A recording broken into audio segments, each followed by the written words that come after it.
사도신경으로 신앙을 고백합니다. 전능하사 천지를 만드신 하나님 아버지를 내가 믿사오며 그 외아들 우리 주 예수 그리스도를 믿사오니 이는 성령으로 잉태하사 동정녀 마리아에게 낳으시고 본디오 빌라도에게 고난을 받으사 십자가에 못 박혀 죽으시고 장사한 지 사흘 만에 죽은 자 가운데서 다시 살아나시며 하늘에 오르사 전능하신 하나님 우편에 앉아 계시다가 저리로서 산자와 죽은 자를 심판하러 오시리라. 성령을 믿사오며 거룩한 공회와 성도가 서로 교통하는 것과 죄를 사하여 주시는 것과 몸이 다시 사는 것과 영원히 사는 것을 믿사옵나이다. 아멘.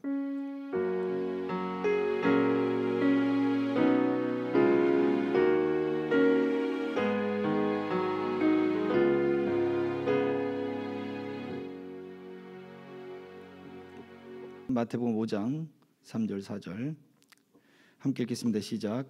심령이 가난한 자는 복이 있나니 천국이 그들의 것이며 애통하는 자는 복이 있나니 그들이 위로를 받을 것이며. 아멘. 오늘 우리 함께 은혜 나눌 말씀의 제목은 받아들이는 사람에게만 복입니다 라는 말씀의 제목을 가지고 함께 은혜 나누기를 소망합니다.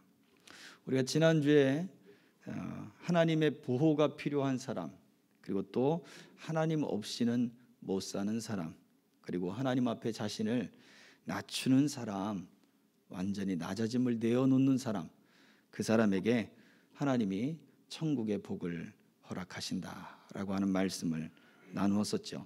그것이 5장 3절의 말씀입니다. 예수님께서는 분명하게 이 팔복의 말씀을 하시면서 이 팔복이 단순히 우리가 복을 받는 어떠한 공식이 아니라 이것은 더 깊은 하나님의 나라, 하나님의 사람, 그리고 하나님의 백성으로서 살아가는 가장 기본적이고 기초적인 베이스가 되는 것이다.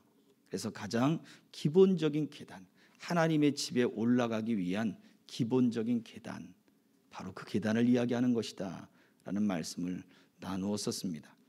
실제적으로 이 말씀을 듣는 사람들에게는 어찌 보면 이렇게 집으로 설명할 때는 더 쉽게 다가왔을 수도 있어요. 왜냐하면 예루살렘 성전에 들어갈 때 그 성전에서 그 성전터가 있고, 그리고 더 이제 성전으로 들어가는 그 앞에는 계단이 놓여 있기 때문에 그래요. 물론 성전산으로 올라가기 위한 그런 계단도 굉장히 높은 계단도 있습니다만 그 성전산 위에 올라가서, 그러니까 성전이 놓여 있는 터죠. 그리고 이방인의 뜰을 지나 여인의 뜰로부터 이제 성소 안으로 들어가는, 예수님 당시의 성전 안으로 들어가는 그곳에도 바로 계단이 놓여져 있는 거예요.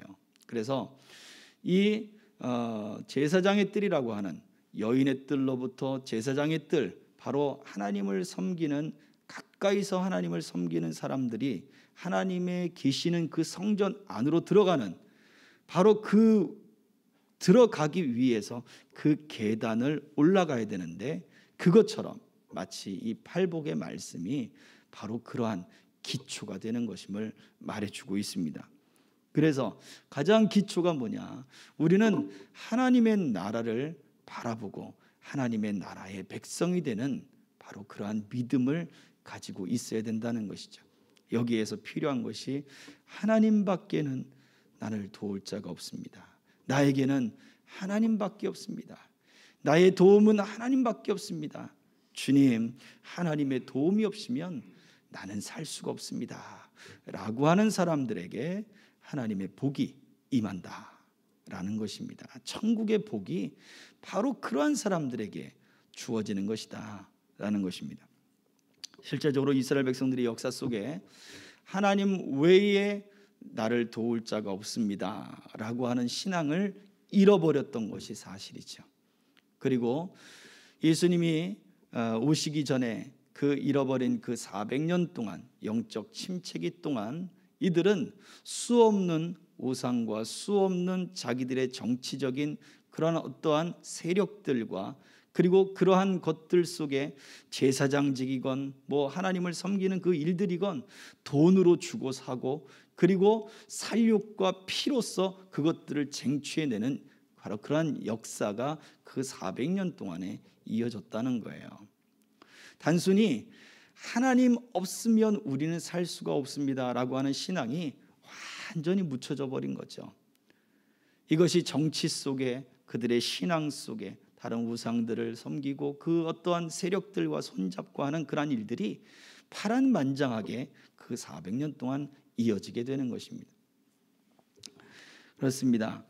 그래서 예수님이 오셔서 이들에게 다시 복음을 증거하는 것은 오직 우리에게는 하나님밖에 없다라는 것을 말해주고 있습니다.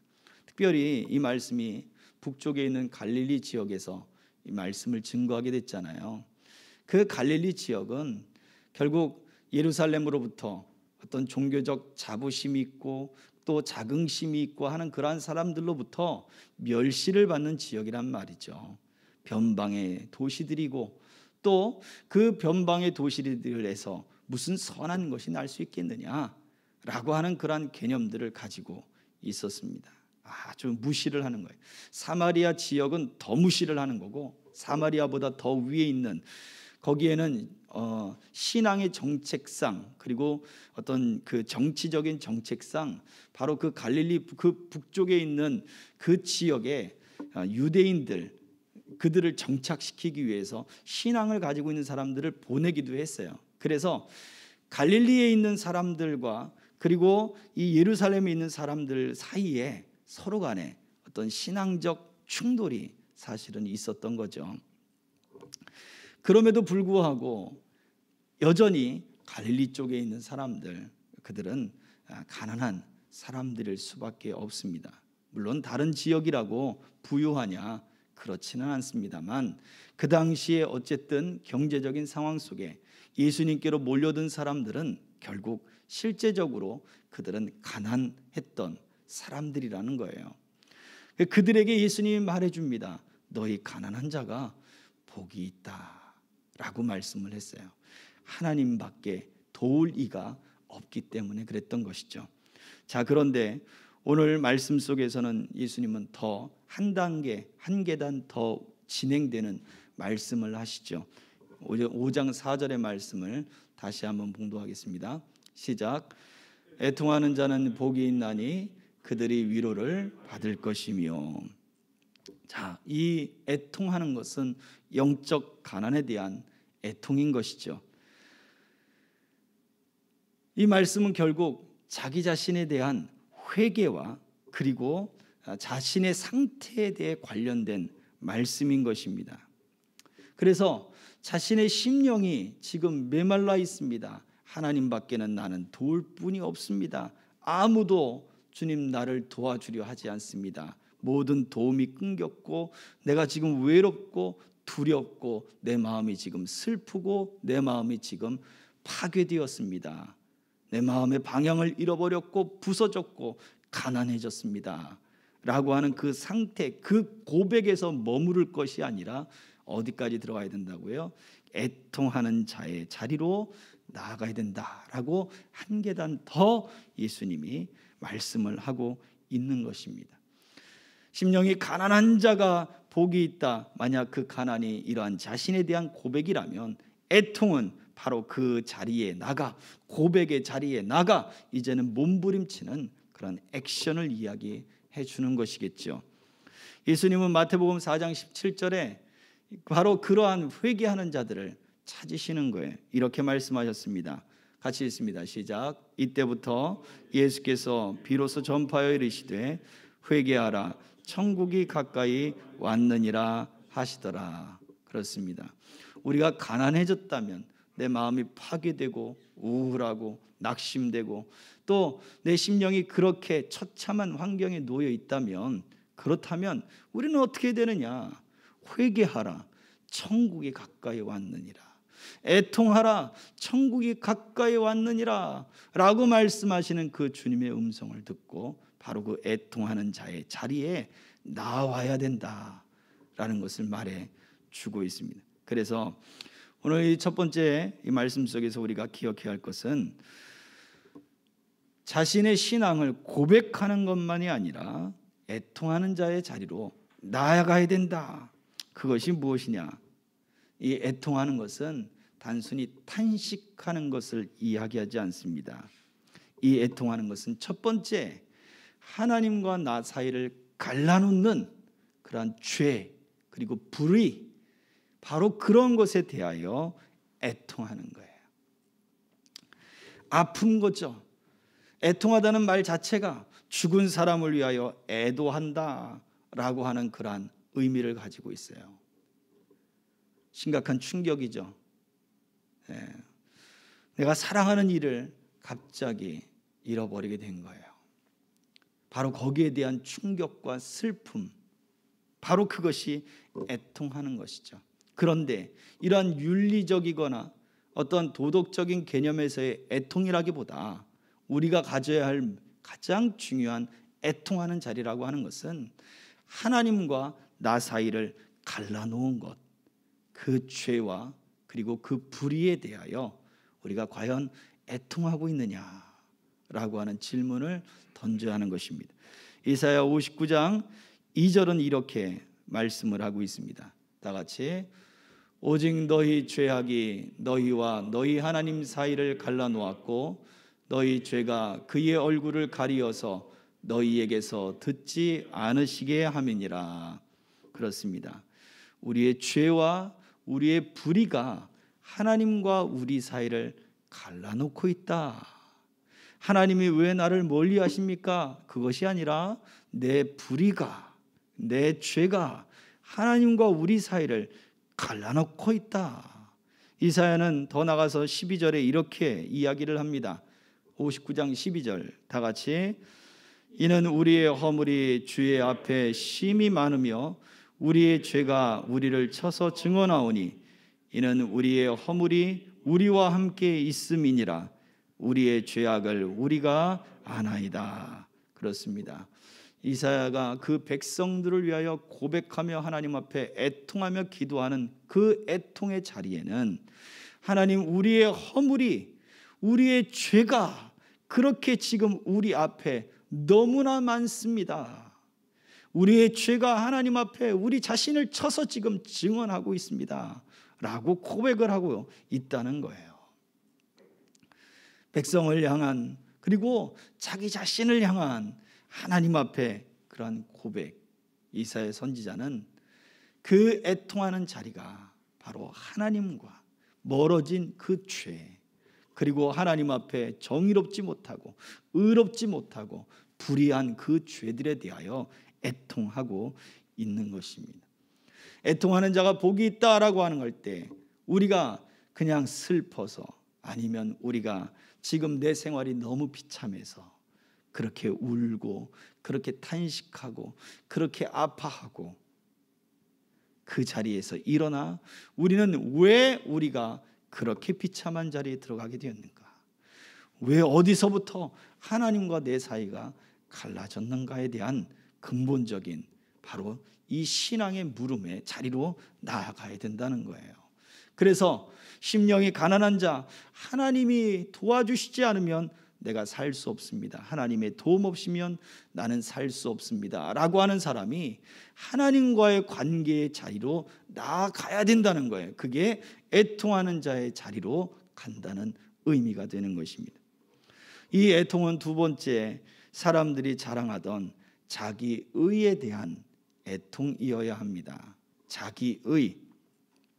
이사야 64장 6절과 7절에서 이사야 선지자는 또 이렇게 얘기합니다. 다 같이 무릇 우리는 다 부정한 자 같아서 우리의 의는 다 더러운 옷 같으며 우리는 다 잎사귀 같이 시들므로 우리의 죄악이 바람같이 우리를 몰아가나이다. 7절 주의 이름을 부르는 자가 없으며 스스로 분발하여 주를 붙잡는 자가 없사오니 이는 주께서 우리에게 얼굴을 숨기시며 우리의 죄악으로 말미암아 우리가 소멸하게 하셨음이다. 아멘. 주의 이름을 부르는 자가 없고 주를 붙잡는 자가 없습니다. 이유가 무엇입니까? 우리가 입고 있는 의가 다 더러운데도 아니라는 거예요. 아니라는 거예요. 우리는 하나님 앞에 더러운 것이 없었고 하나님 앞에 부정한 것이 없었고 우리가 하나님을 떠난 적이 없다라고 하는 거예요. 그런데 이사야 선지자는 이것이 굉장히 오래된 현상이다라고 진단을 하고 있습니다. 5절의 말씀도 읽어볼게요. 64장 5절입니다. 다 같이 주께서 기쁘게 공의를 행하는 자와 주의 길에서 주를 기억하는 자를 선대하시거늘 우리가 범죄함으로 주께서 진노하셨사오며 이 현상이 이미 오래되었사오니 우리가 어찌 구원을 얻을 수 있으리까. 이 현상이 이미 오래되었습니다. 너무 오래되다 보니 딱딱하게 굳어버렸다는 거죠. 딱딱하게 굳어버리다 보니 어느선가부터 경직되면 이것이 크랙이 생겨요. 그리고 크랙이 생긴 곳에 문제가 생긴 거죠. 틈이 생기는 곳에 항상 문제가 생기는 거예요. 우리가 기계 같은 거에도 보면 고무로 만들어진 어떤 링 같은 거라든지 아주 조그마한 부속들이 있어요. 그것은 완전히 그 기계가 밀봉이 되게 하거나 압착이 되게 하는데 쓰여진단 말이죠. 근데 이것이 오래되고 열을 받고 뭐 이렇게 되면 이것이 딱딱하게 굳어지기 시작해요. 그리고 부드럽게 압력을 이겨주고 뚜껑을 닫든지 뭐 압력이 빠져나가지 않도록 하는 그 조그만 부품이 굳어지면 갈라져서 틈이 발생하면 압력이 세면서 폭발하기도 하는 거죠. 가끔씩 우리가 우주선을 쏘아 올릴 때 폭발 사고가 일어나고 하는 일들이 있잖아요. 그것이 큰 부품에서 문제가 생기는 게 아니라 바로 지금처럼 그런 고무링 이런 것 하나가 딱딱하게 굳어지고 갈라지고 거기서 압력이 세면서 폭발을 일으키게 되는 거예요. 엄청난 결과를 가져오는 거죠. 근데 이 현상이 이미 오래됐다는 거예요. 자기의라고 하는 것은 바로 자기를 자랑하는 거예요. 나는 나를 자랑하지 않습니다 라고 우리는 이야기하지만 우리가 자존심이라고 이야기하는 것, 때로는 이것이 자존감이라고 이야기하는 것, 그것이 그 사람에게는 어떤 논리적으로 그리고 그 사람의 감정적으로는 굉장히 그 사람에게는 좋은 것 같이 여겨져요. 참 자존감이 높다라고 생각이 들 수도 있는 것도 있어요. 그런데 그것이 과연 정말로 하나님 앞에 우리가 있을 때 하나님 앞에 그것은 아무것도 아닌 거예요. 하나님이 그것을 미련하게 여기는 거예요.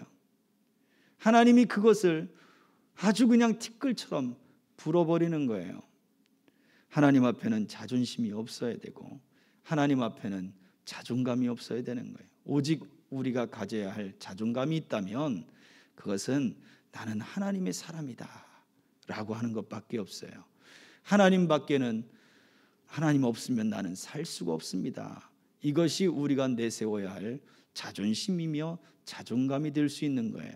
나는 하나님의 형상대로 지음을 받았고 하나님의 생기가 내 코에 불을 듯 그래서 사람이 생명이 된지 살아있는 존재가 된 것처럼 오늘날에도 하나님의 생기가 아니면 하나님의 은혜가 아니면 나는 살 수 없습니다 라고 하는 것이 오직 이것이 우리의 자존심이요 자존감이 되어야 되는 거예요. 그런데 우리는 우리가 행한 일들을 하나님 앞에 자랑합니다. 자랑하듯 그렇게 내어놓습니다. 예수님 당시에 그 바리새인들도 예수님 앞에 이렇게 행동을 했죠. 우리가 하나님 앞에 11조를 했고 심지어 근처에 11조도 했고 우리가 한 달에 몇 번씩 금식을 하고 1년에 정기적인 그 금식의 월도 있고 우리가 이런 모든 것을 하나님 앞에 다 행했습니다. 그 예수님 앞에 찾아온 부자 청년도 내가 어릴 때부터 모든 율법을 다 지켰습니다. 그런데 내게 부족한 것이 무엇입니까? 라고 질문을 던진단 말이죠. 이것이 다 자기 의의 모습이에요. 바로 우리는 하나님 앞에 이미 오래되고 딱딱하게 굳어져 버리고, 그리고 내 안에 사단의 틈이 되어버린 이것들을 가지고 우리는 하나님 앞에 애통할 수 있어야 합니다. 부드러운 마음을 주옵소서. 주님, 내게 옥토 같은 마음을 주옵시고 말씀의 씨앗이 내게 들어와 심겨지게 하시고, 그 말씀이 자라갈 때 영양분을 온전히 받도록, 뿌리가 온전히 내릴 수 있도록 내 안에 돌들이 사라지게 하여 주옵소서. 겉의 모습을 볼 때는 좋은 흙 같지만 호미로 캐든지 갱이로 캐든지 한 번만 흙을 뒤집으면 그 안에 돌이 있어서 캐지지도 않고 나오지도 않고, 뭔가 말뚝을 박으려고 해도 돌 때문에 어느 순간부터 박히지도 않고 하는 그러한 바로 모습이 딱딱하게 굳어있는 자기 의로 가득 찬 모습이라고 하는 거예요. 이것들이 심리학에서는 여러 가지 가지고 있는 자기 방어 기제들, 이런 이야기들도 할 수도 있습니다. 그렇습니다. 사람은 참 복잡한 존재예요. 그러다 보니 우리가 아무리 신앙이 있다 할지라도, 우리가 아무리 하나님 앞에 또 믿음을 갖고 생활한다 할지라도, 누군가 어떠한 일들, 어떤 상황이 내 감정과 그리고 내 상황을 건드리게 되면 우리 안에 숨어져 있던 것들이 바로 드러나게 되는 거죠. 내 안에 감추어진 돌들이 드러납니다. 정서적인 문제든 신앙적 문제든 아니면 그것이 방어 기제든 이런 것들이 내 안에서 드러나게 되어 있는 거예요. 우리는 그걸 가지고 애통해야 돼요. 하나님, 내가 하나님 앞에 더 부드러운 자가 되기 원하고, 내 마음에 하나님의 말씀이 받아져 30배, 60배, 100배의 풍성한 믿음의 열매들을 내가 맺고 싶은데 아직도 변화되지 못한 내 의가 너무나도 강합니다. 주님, 이 문제가 해결되게 하여 주옵소서. 우리가 그렇게 애통하는 자리로 나가야 될 것입니다. 세 번째, 이 애통은 하나님의 뜻을 진지하게 찾고 끝끝내 발견하기를 위한 바로 애통이어야 합니다. 우리가 믿음을 가지고 말씀을 따라 살아간다 라고 이야기를 하는 그러한 부분들이겠죠. 시편 88편 14절에 시편 기자는 이렇게 이야기를 합니다. 다 함께 시편 88편 14절 제가 읽어드리겠습니다. 여호와여, 어찌하여 나의 영혼을 버리시며 어찌하여 주의 얼굴을 내게서 숨기시나이까. 하나님 앞에 자기의 영혼을 내어놓는 거예요. 어찌하여 나를 버리시며 어찌하여 주의 얼굴을 내게서 숨기시나이까. 하나님을 찾고 하나님을 바라고 하나님을 발견하기를 원하는 그러한 간절함이 그의 마음 가운데 있잖아요. 욥도 이렇게 그의 마음을 표현해 놓았습니다. 욥기서 23장 8절과 10절입니다. 다 같이. 그런데 내가 앞으로 가도 그가 아니 계시고 뒤로 가도 보이지 아니하며 그가 왼쪽에서 일하시나 내가 만날 수 없고 그가 오른쪽으로 돌이키시나 배울 수 없구나. 보세요, 사방이잖아요. 앞으로 가도 없고 뒤로 가도 없고 왼쪽으로 돌이켜도 없고 오른쪽으로 돌이켜도 없고 사방을 봐도 그분이 보이질 않는 거예요. 사방을 쫓아다니며 그분을 찾으려고 했지만 그분을 만나지 못하는 거예요. 그런데 10절에서는 이렇게 고백하는 겁니다. 계속해서 시작. 그러나 내가 가는 길을 그가 아시나니 그가 나를 단련하신 후에는 내가 순금같이 되어 나오리라. 아멘. 그러나 내가 가는 길을 그가 아십니다. 그리고 그가 나를 단련하실 것입니다. 그러면 내가 순금같이 되어 나올 것입니다 라고 고백하고 있습니다. 그래요, 하나님의 뜻을 끝끝내 발견하기를 원하는 그러한 애통, 바로 이것이 욥이 보여주는 모습이었습니다. 자, 그런데 이사야서 61장 1절은 또 우리에게 이렇게 말씀을 하고 있거든요. 우리 잘 아는 말씀 다 같이 시작. 주 여호와의 영이 내게 내리셨으니 이는 여호와께서 내게 기름을 부어사 가난한 자에게 아름다운 소식을 전하게 하려 하심이라. 나를 보내사 마음이 상한 자를 고치며 포로된 자에게 자유를, 갇힌 자에게 노임을 선포하며. 아멘. 주의 영을 받은 존재가 어떻게 한대요? 마음이 상한 자를 고친대요. 주의 영을 받은 존재가 오셔서 마음이 상한 자를 고치겠다. 포로된 자에게 자유를 선포할 것이다. 갇힌 자에게 노임을 선포할 것이다. 주의 영을 받은 존재가 와서. 이것이 어디에서 이루어졌습니까? 바로 예수님을 통해서 이루어진 거예요. 그래서 예수님은 첫 공생의 사역에 이 말씀을 회당에서 읽으면서 이 말씀이 너희에게 응하였느니라, 너희에게 이 예언이 현실이 되었느니라 라고 말씀하신 거죠. 현실이 됐다는 얘기는 뭡니까? 누릴 수 있는 거죠. 체험할 수 있고 경험할 수 있는 것을 이야기합니다. 그 이야기는 예수님을 통해서 이 구약의 예언이 현실이 되어 버렸어요.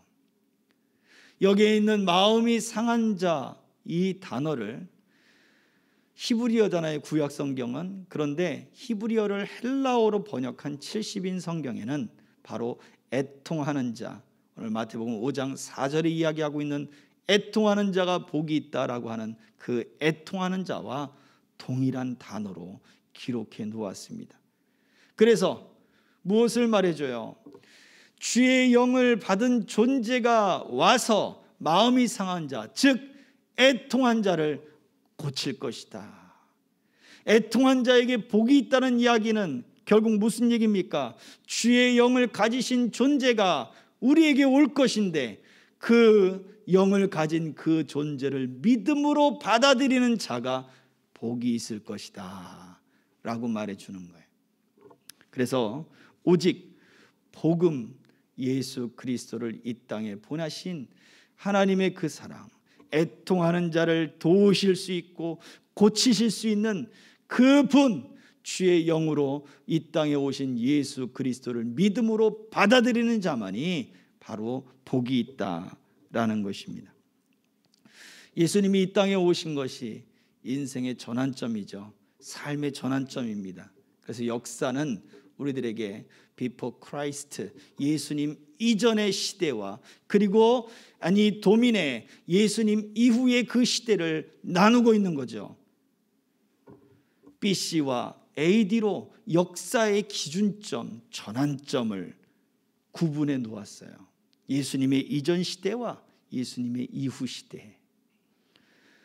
그것처럼 마치 우리들의 삶 가운데서도 애통하는 자가 우리에게 다가오실 그 예수님을 만나는 그 이전의 시대와 그 이후의 시대에 바로 내 역사도 그렇게 기준점이 되고 변화가 일어날 거예요. 성경은 분명히 말씀을 합니다. 애통하는 자가 복이 있다. 그러면 내가 울고 질질 짜면 복이 있습니까? 아니란 말이에요. 주의 영을 받으신 그 존재가 오셔서 애통하는 자, 마음이 상한 자를 고칠 것이다. 주의 영이 내게 오셔서 나를 고칠 것이다. 이 말씀을 받아들이는 자가 복이 있다는 것이고, 이 말씀을 받아들이는 자에게 역사의 전환점이 일어날 것이고, 이 말씀을 받아들이는 자에게 내 삶의 전환점이 일어날 것이다. 이 전환점이 바로 복이 되는 것입니다. 오로지 하나님을 신뢰하며 고난받던 사람들이 복을 받을 때가 이제 됐다라는 거예요. 하나님의 나라의 사람들, 하나님의 백성의 사람들, 보세요. 하나님과 가까워지기를 원했는데 하나님과 멀어졌단 말이에요. 그 죄의 문제를 놓고 애통하는 자가 복을 받을 때가 됐다 이거예요. 하나님 앞에 주님, 내가 더 부드러운 마음 갖기 원하고, 하나님, 내가 더 내 안에 있는 모든 돌들이 골라지고 갈씀 뿌리가 사라져가고, 하나님, 나도 믿음의 그러한 풍성의 열매를 맺기를 원하는데, 그렇게 애통하는 자가 복을 받을 때가 됐다라고 라는 거죠.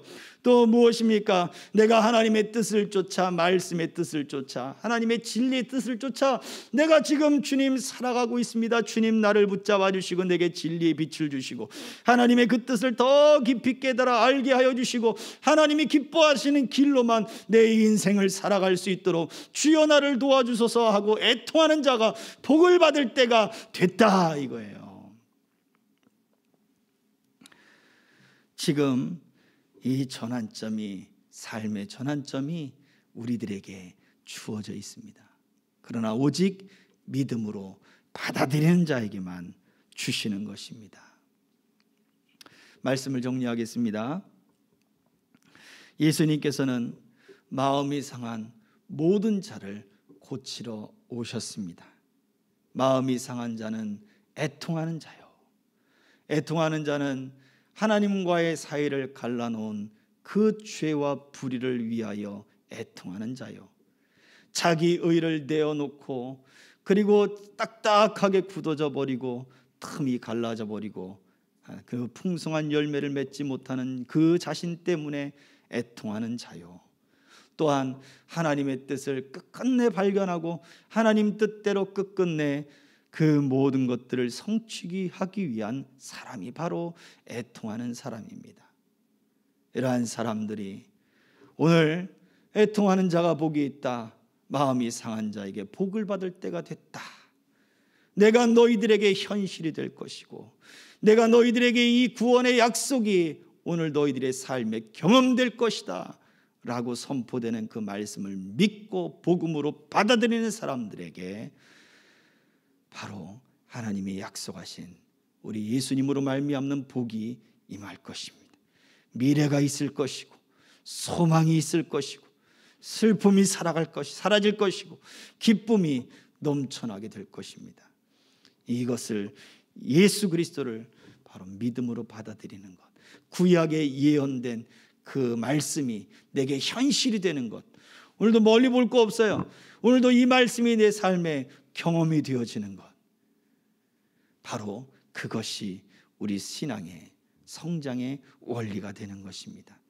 오늘 이 말씀 저와 여러분들에게도 주시는 말씀으로 우리가 알아서 더 애통하는 자리로 나갈 때 이 소망을 갖고 하나님 앞에 모든 죄와 자기 의와 하나님의 뜻을 성취할 때 이 말씀을 붙잡고 기도함으로 우리도 복을 받을 때가 됐음을 알고 소망을 갖는 저와 여러분들 되시기를 주의 이름으로 축복합니다.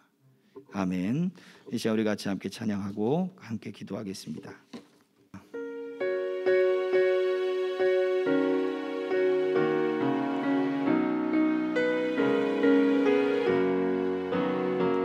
주 안에 있는 나에게 난 근심이 있으랴. 십자가 밑에 나아가 내 짐을 풀었네. 그 두려움이 변하여 그 두려움이 변하여 내 기도 되었고 전날의 한숨 변하여 내 노래 되었네. 주님을 찬송하면서 할렐루야 할렐루야. 내 앞길 멀고 험해도 나 주님만 따라. 2절 다시 그 두려움이 변하여 그 두려움이 변하여 내 기도 되었고 전날의 한숨 변하여 내 노래 되었네. 주님을 찬송하면서 할렐루야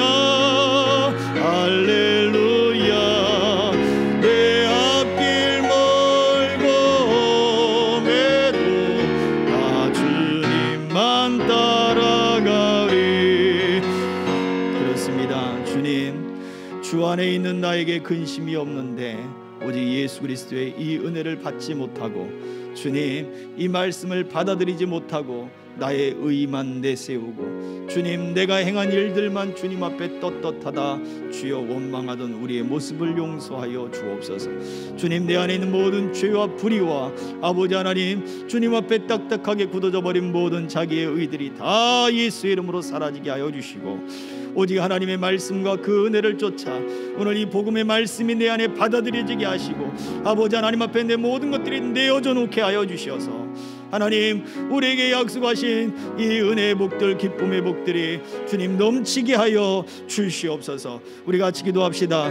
주여 주여 주여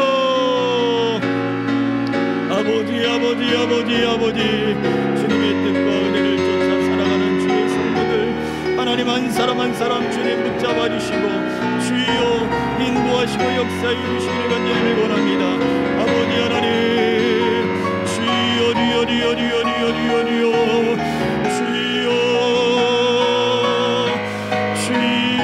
주여 주여 아버지 할렐루야. 주님 우리 아버지 주의 은총이 필요합니다. 주의 역사하심이 필요합니다. 우리 주의 긍휼하심과 은혜 은총들이 하나님 아버지 가득하기를 주여 원하오니 할렐루야. 주님이 여기 주시옵소서. 아버지 하나님 주여 주여 주여 주여 말씀이 우리 삶 가운데 현실이 되어지도록 아버지 우리 마음이 열리고 우리 생각이 열리고 우리를 고치시러 오신 우리 주님을 우리가 오직 영접하며 주여 내 삶을 고치실 주님을 영접하며 아버지 딱딱하게 굳어졌던 마음들을 내려놓고 하나님 앞에 세웠던 모든 자존심들을 내어놓고 아버지 하나님 모든 죄들을 버리며 아버지 하나님 앞에 아버지 걸어는 아버지 하나님 주여 순전하며 아버지 은혜로 아버지 설 수 있도록 하나님 우리를 붙잡아 주셔서 주여 우리를 고치시고 치료하시고 인도해 주시옵소서. 은혜와 긍휼과 그 자비가 한이 없으신 주님, 우리와 하나님 사이를 갈라놓은 모든 죄 때문에 그리고 딱딱하게 굳어져 버려 하나님 앞에 내세운 모든 하나님 불의와 자기의 때문에 그리고 하나님의 말씀을 쫓아 하나님의 뜻을 쫓아 오늘도 애통하며 그렇게 고통하는 심령들 속에 하나님 우리에게 은혜와 은총이 필요합니다. 하나님과 더 가까워지고 우리의 심령이 부드러워지며 하나님 모든 모난 돌들이 다 골라져 버리고 30배, 60배, 100배의 열매를 하나님의 말씀의 뜻을 쫓아 하나님의 그 마음을 쫓아 하나님이 기뻐하신 그 뜻을 쫓아 온전히 맺기를 원합니다. 주여 우리를 열어주시고 우리 가운데 임하여 주시고 우리 가운데 좌정하시고 우리 가운데 역사해 주시옵소서. 아버지 하나님의 위로의 복들과 은혜들이 하나님 우리 삶 속에 넘쳐날 수 있도록 그래서 우리가 더 큰 기쁨과 소망 가운데 설 수 있도록 이제 하나님의 복이 임할 때가 되었사오니 주의 말씀을 믿고 마음을 열고 하나님 말씀을 받아들이며 우리 주의 능력과 그 긍휼과 은혜를 받아들이는 우리의 삶이 되게 하여 주옵소서. 주님 앞에 삶의 열매를 또한 드립니다. 십일조와 감사의 물과 각종 주님 앞에 드리는 작정하여 드린 예물과 주일 예물을 드렸사오니 하나님 받으시고 연락하여 주옵소서. 우리의 삶을 받으소서. 우리의 학업을 받으소서. 우리의 직장과 우리의 생업의 수고를 받아 주시옵소서. 우리 성도들의 아버지 주를 위하여 힘쓰고 애쓰는 그런 아버지 하나님 그 소망들을 받아 주셔서 저들의 삶이 윤택해지게 하시고 학업에 지혜가 있게 하시고 주여 생업에 하나님 복이 임하게 하시고 직장생활 가운데 즐거움과 빛이 나타나게 하시고 인생이 하나님 앞에 붙들려 하나님의 복된 가정들이 다 되어지도록 이끌어 주시옵소서. 주의 은총과 은혜들로 말미암아 더 깊은 하나님과의 교제의 삶들로 하나님 성장해 가도록 이끌어 주옵소서. 또한 아버지 온라인으로 드린 그 손길과 하나님 작정하여 성교의 물로 드린 그 손길도 기억하시사 하나님의 놀라운 복들로 채워 주시옵소서. 이 물질이 쓰이는 곳에 하나님의 영광이 드러나게 하시고 주의 몸된 교회가 세워져 가게 하여 주옵소서. 예수 그리스도의 이름으로 축복하며 기도하옵나이다. 아멘. 지금은 우리 주 예수 그리스도의 은혜와 아버지 하나님의 크신 사랑과 성령님의 감동, 감화, 교통, 보호 역사하심이 오늘 이 말씀처럼 애통하는 자의 자리로 나아가 하나님의 은혜로 그 복을 받기를 소망하는 남녀종들 머리머리 위에, 저들의 생업과 가정 위에, 자녀들 위에, 학업 위에, 직장 위에, 이 나라 이 민족 위에, 우리 선교사님들 위에 이제로부터 영원토록 항상 함께 있을지어다. 아멘.